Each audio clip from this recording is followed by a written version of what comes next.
Let's go! Hey everybody, Coach Scott here. It's gonna be a little loud out here because I'm by the traffic.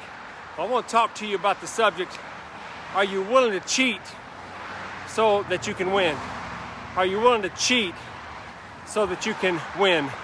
And so today I'm reminded of a story from a Kenyan runner named Abel Mutai, M-U-T-A-I, who was just a few feet away from the finish line in one of the championship races, and he became confused with the signage and he stopped because he thought he had won the race. He thought he had completed the race.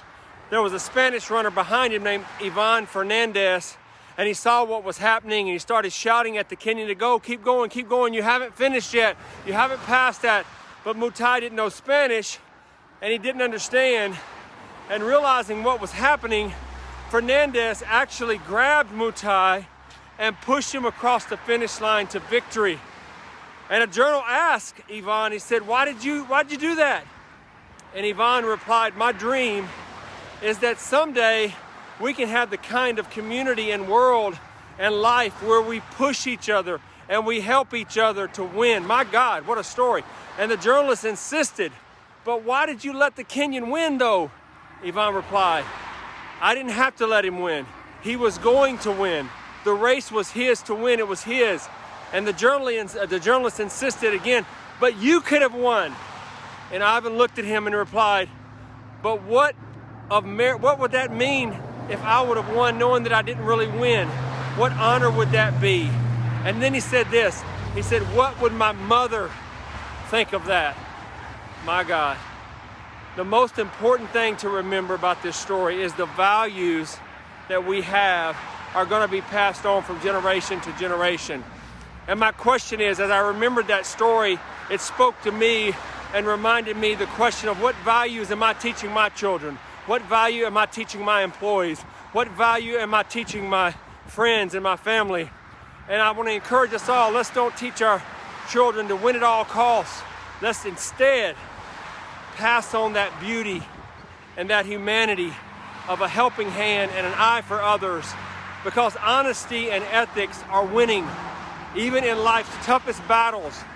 And when we're tempted to cheat or take a shortcut or take a quick way out because nobody's looking or because we can, just remember this, God knows every battle. He knows every temptation. He knows every obstacle that we're going to ever face. And He's not only put it under our feet, but guess what? He's armed us with strength for that battle. And here's what I know, you're a warrior. You are a victor, you are not a victim. And winning doesn't mean you're a victory, especially if you cheat. And we have this power inside of us, so quit telling us that we can't, it's too much, we can't handle it. We gotta take the short way out, we gotta take a shortcut on life. You gotta tap into that more powerful spirit declaring, I can handle this. I am well and able, I am equipped. I can do all things through Christ. I'm strong in the Lord. So put those shoulders back like Joel Osteen says, and look at those obstacles in the eye and say, you ain't no match for me. Your devil is a lie, because God can turn it around for you in a matter of seconds. He can thrust you 10, 15, 20 years into the future.